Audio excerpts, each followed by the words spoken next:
Chapter 3, The Spouter Inn. Entering that gable ended Spouter Inn, you found yourself in a wide, low, straggling entry with old-fashioned wainscots, reminding one of the bulwarks of some condemned old craft. On one side hung a very large oil painting so thoroughly besmoked and every way defaced that in the unequal crosslights by which you viewed it, it was only by diligent study and a series of systematic visits to it and careful inquiry of the neighbors that you could anyway arrive at an understanding of its purpose. Such unaccountable masses of shades and shadows that at first you almost thought some ambitious young artist in the time of the New England hags had endeavored to delineate chaos bewitched. But by dint of much and earnest contemplation and oft repeated ponderings, and especially by throwing open the little windows towards the back of the entry, you at last come to the conclusion that such an idea, however wild, might not be altogether unwarranted. But what most puzzled and confounded you was a long, limber, portentous black mass of something hovering in the center of the picture over three blue, dim, perpendicular lines floating in a nameless yeast. A boggy, soggy, squitchy picture truly, enough to drive a nervous man distracted. Yet, was there a sort of indefinite, half-attained, unimaginable sublimity about it that fairly froze you to it, till you involuntarily took an oath with yourself to find out what that marvelous painting meant. Ever and anon, a bright but alas deceptive idea would dart you through. It's the Black Sea in a midnight gale. It's the unnatural combat of the four primal elements. It's a blasted heath. It's a Hyperborean winter scene. It's the breaking up of the icebound stream of time. But at last of all these fancies yield to that one portentous something in the picture's midst. That once found out and all the rest were plain. But stop. Does it not bear a faint resemblance to a gigantic fish? Even the great Leviathan himself? In fact, the artist's design seemed this, a final theory of my own, partially based upon the aggregated opinions of many aged persons with whom I conversed upon the subject. The picture represents a Cape Horner in a great hurricane, the half-foundered ship weltering there with its three dismantled masts alone visible, and an exasperated whale, purposing to spring clean over the craft, is in the enormous act of impaling himself upon the three mastheads. The opposite wall of this entry was hung all over with a heathenish array of monstrous clubs and spears. Some were thickly set, with glittering teeth resembling ivory saws. Others were tufted with knots of human hair, and one was sickle-shaped, with a vast handle sweeping round like the segment made in the new mown grass by a long-arm mower.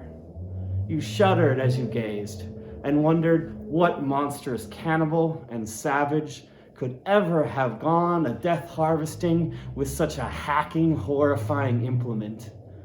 Mixed with these were rusty old whaling lances and harpoons all broken and deformed. Some were storied weapons. With this once long lace, now wildly elbowed, 50 years ago, did Nathan Swain kill 15 whales between a sunrise and a sunset. And that harpoon, so like a corkscrew now, was flung in Javan seas and run away with by a whale, years afterwards slain off the Cape of Blanco. The original iron entered nigh the tail, and like a restless needle sojourning in the body of a man, traveled full 40 feet, and at last was found embedded in the hump. Crossing this dusky entry, and on through yon low archway, cut through what in old times must have been a great central chimney with fireplaces all around. You enter the public room. A still duskier place is this, with such low ponderous beams above and such old wrinkled planks beneath, that you would almost fancy you trod some old craft's cockpits, especially of such a howling night when this corner-anchored old ark rocked so furiously. On one side stood a long, low shelf like a table covered with cracked glass cases, filled with dusty rarities gathered from this wide world's remotest nooks. Projecting from the further angle of the room stands a dark-looking den, the bar, a rude attempt at a right whale's head. Be that how it may, there stands the vast archbone of the whale's jaw, so wide a coach might almost drive beneath it. Within are shabby shelves, ranged round with old decanters, bottles, flasks, and in those jaws of Swiss destruction, like another cursed Jonah, by which name indeed they called him, bustles a little withered old man, who, for their money, dearly sells the sailors deliriums and death. Abominable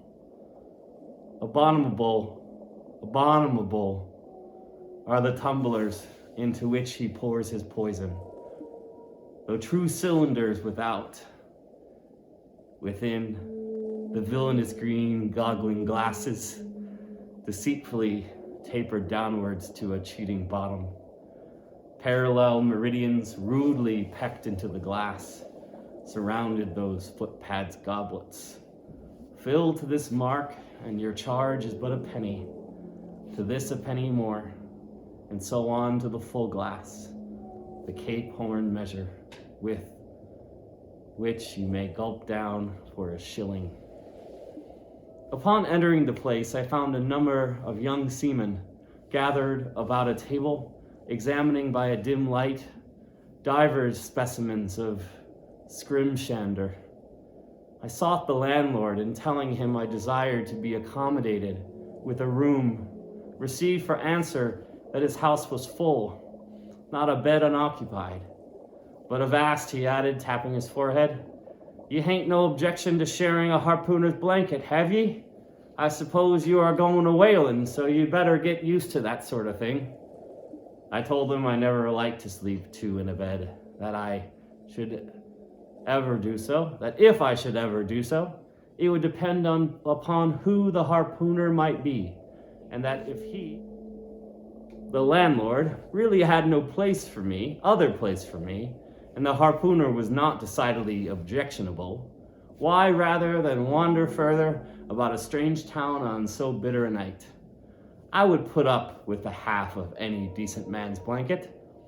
I thought so. All right. Take a seat. Supper? You want supper? Supper will be ready directly. I sat down on an old wooden settle, carved all over like a bench on the battery. At one end, a ruminating tar was still further adorning it with his jackknife, stooping over and diligently working away at the space between his legs. He was trying his hand at a ship under full sail, but he didn't make much headway, I thought. At last, some 4 or 5 of us were summoned to our meal in an adjoining room. It was cold as Iceland, no fire at all. The landlord said he couldn't afford it. Nothing but 2 dismal tallow candles, each in a winding sheet. We were fain to button up our monkey jackets and hold to our lips cups of scalding tea with our half-frozen fingers. But the fare was of the most substantial kind. Not only meat and potatoes, but dumplings. Good heavens, dumplings for supper. One young fellow in a green box coat addressed himself to these dumplings in a most direful manner. "My boy," said the landlord, "you'll have the nightmare to a dead sartainty." To a dead sartainty. You'll have the nightmare to a dead Sartainty. Landlord, I whispered. Landlord, I whispered, that ain't the harpooner, is it?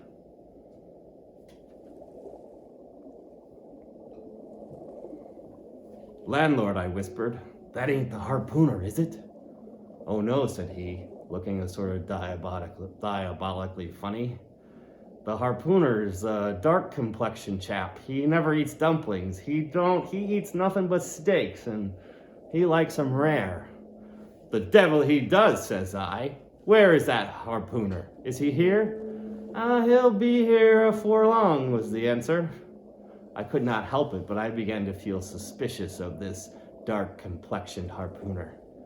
At any rate, I made up my mind that if it so turned out that we should sleep together, he must undress and get into bed before I did. Supper over, the company went back to the bar room when, knowing not what else to do with myself, I resolved to spend the rest of the evening as a looker-on.